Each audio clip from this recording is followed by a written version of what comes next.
Yo, what's up everybody? Welcome to day 3 here on the Ruggero Deodato theme week. I am your host Moodz616, and thank you once again for dropping in, guys. Alrighty, yeah, day 3 is here. Hope you're enjoying the week. And yeah, so moving along with the theme week. I'm loving this, man. Just enjoying this so much. So for today, I kind of, been trying to mix it up from day to day. And in 1986, I believe, this movie was filmed and released, I believe, in the U.S. And in 1987, it was released back in Italy. But yeah, this one right here is, Ruggero Deodato's kind of straightforward attempt at doing like a slasher flick. By 1986, 87, of course, we know that the slasher genre was, on the downslide. Let's just put it that way. So, yeah, with no further ado, from 1986 or 87, however you want to put it, Body Count. Yeah, I know there's actually a few other films with this exact same title, but yeah, Ruggero Deodato's Body Count. This one right here is actually starring David Hess, which is fucking phenomenal. So awesome, because we all love David Hess. He always plays like a sick bastard or an asshole in pretty much every film, and it's no different here, really. So that's pretty awesome. The music is done by Claudio Simonetti again. He has just a fucking phenomenal, outstanding score in this, which I've actually used in, I think in my newest intro on my other videos and stuff. That's the song that's playing in the background. Is the theme from Body Count. So, but yeah, it really does wonders for the film, actually. But getting into the plot of this one, it basically centers around, I don't know, probably about 7 or 8, characters. They're supposed to be, I think, in their late teens, early 20s. They do look a little older, so it has that like 90210 effect. But anyways, they're heading out camping. They're in 2 separate vehicles. One group is in a motorhome, the other one's in a truck. Anyways, they're kind of like just heading up to the mountains. They don't really have like a final destination. They're just kind of roaming around, all they know is that they want to go camping and hiking and stuff like that. So anyways, they're driving along the road, and one part of the group actually sees this hitchhiker on the side of the road, and his name is Ben. Anyways, so they pick him up, and he invites them up to their his parents actually have like a lodge, like a campground type lodge type deal up in the Colorado mountains. So of course they're like, well, that's perfect, because that's what we want to be doing. So anyways, they go back to this or they go up to this mountain and whatnot. And then that's where you get introduced to Ben's parents, which are played by David Hess and some other lady. And but anyways, David Hess is like a total fucking asshole. He basically tells everyone that they can't stay there because the place has been shut down, it's been abandoned and stuff. They still live there, but the campground is no longer in use, and he's being a total asshole about it and stuff. Of course, he gives in because Ben says these are his friends. They gave him a ride up there and whatnot and stuff. And yeah, so David has this character is so funny. He's such an asshole. But anyways, he gives in, of course, and of course all the characters start doing their own thing and whatnot and stuff. And later on, you find out that Ben's having a conversation with his father and stuff, and his father starts telling him that about this old kind of myth thing that was that happened in these bushes and whatnot, or up in the forest and stuff. Apparently, there was like this tribe, and the shaman put like a curse on the tribe and stuff like that, so their spirits would like roam the forest and whatnot. Now, David Hess's character in the film, he's quite paranoid, and he's hell-bent on catching this ghost shaman, this native ghost shaman and stuff, which I find is very interesting, because how he tries to catch it is pretty funny. He's basically set up traps, like physical traps, that he's trying to catch this, this native Indian shaman with, which is completely ridiculous when you think about it, because if he's a ghost, how are you going to physically catch it with? Anyways, just kind of disconnect yourself from that. It's kind of funny and whatnot. But anyways, he proceeds to tell him about this story, these myths and stuff about the shaman to Ben and whatnot. And Ben, of course, withholds this information from all the friends and whatnot. And lo and behold, all the friends start, disappearing one by one, of course, in different fashions and whatnot. And yeah, sooner or later, Ben is forced to tell them the truth. Of course, they don't believe anything about this Indian shaman, or shaman, however you want to pronounce it, legend or myth or whatnot and stuff. And yeah, people continue to disappear and whatnot, and that's your film. Now, my thoughts on this one. Like I said in the beginning of the review, the slasher genre at this time was, basically on a downslide. This is Ruggero Deodato's, attempt at making like a straight up American type slasher flick. I don't think he completely missed with this one. I think there's a lot of really good elements to this. Excuse me.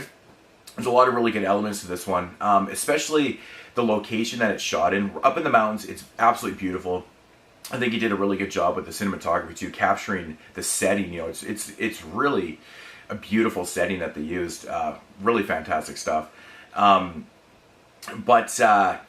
like there's a lot of really good things in this film. Like this one really kind of more focuses on atmosphere and execution and stuff like that in the scenes, more than, like gory ass kills and stuff, which is, a lot of people would expect, Ruggero Deodato doing a slasher film, that it would be really, really fucking, gory and bloody and stuff like that. That's not really the case. This one focuses on, execution and atmosphere and the setting and, stuff like that, which is really, it's cool. I applaud him for doing that and stuff. And I think he did a pretty good job.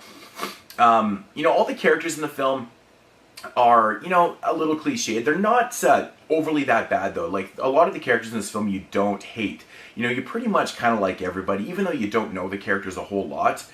But most of the characters are what they are. You do have some stereotypical ones. You got the Joker, you got like the nymph fucking, bimbo bitch and stuff like that. And, so on. But, like, they're not, like, full-on cliche characters, which is kind of nice. But at the same time, you don't know them a whole lot either. I do think there's some really good other elements to this film. Like I said, there's a really good, like, dream sequence. I'm not really overly a huge fan of, like, dream sequences in films. Sometimes they take you out of films, but there's a really good one in this one that actually does really work. It's executed quite well and stuff like that. So, but yeah, overall, man, this one is an interesting flick because the storyline is very kind of basic. It's got that, teenagers going out to the woods and they start disappearing one by one type story and stuff. The backstory is ridiculous. In the beginning of the film, they do show a murder happening and whatnot, and then it jumps 15 years later and stuff, which I think they do fuck up in the timeline in the film too, actually. They say it's 15 years and they talk about 12 years, stuff like that.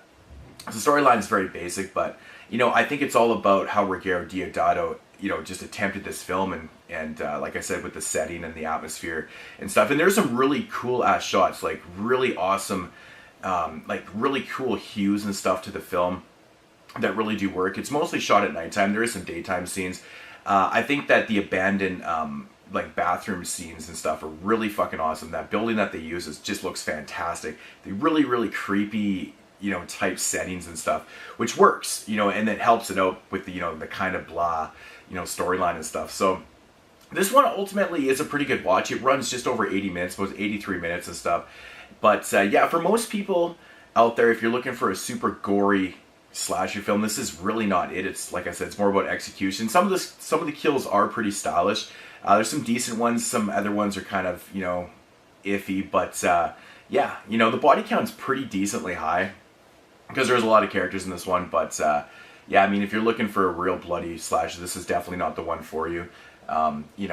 You always have to have those stylish kills. There's one kill in this film that really is fucking awesome. But yeah, body count definitely driven by Claudio Simonetti's score too, man. Shit, they play his score throughout this film so many times. It just really adds to those atmospheric scenes and the creepiness of the film and stuff like that. So I think it's awesome. I think the ending, in my opinion, is a little predictable. There's some twists and turns toward the end and stuff like that. But, it's still intriguing. It kind of gets to the point. I don't really think this one drags a whole lot. It is pretty interesting. There is some funny ass moments and kind of some filler moments. There's this one scene where one of the characters is like up on the hill and she's doing aerobics and stuff like that. And it's fucking so funny just the way she's dancing around. It actually had me laughing out loud by myself. It's like just so ridiculous. But of course accompanied by a total 80s score. And of course, Claudio Simonetti's score himself is just fucking amazing. But the 80s music in this is just so funny. If you're a fan of 80s music and slashers, I'm sure you'll enjoy this one. Like I said, it's not, a top shelf type slasher, but it is a pretty interesting watch, actually. So, And there's a bunch of other things going on with David Hess and his wife and this cop, and there's a whole pile of like little subplots and stuff that I won't get into. You can check it out for yourself. But overall, it's a decent watch. It's nothing spectacular, but I really do enjoy this film. I'm always drawn to it. I think it has so much style, and like he really did try to make a decent film, which is so nice. And I don't know, man, it just has a lot of charm to it, man.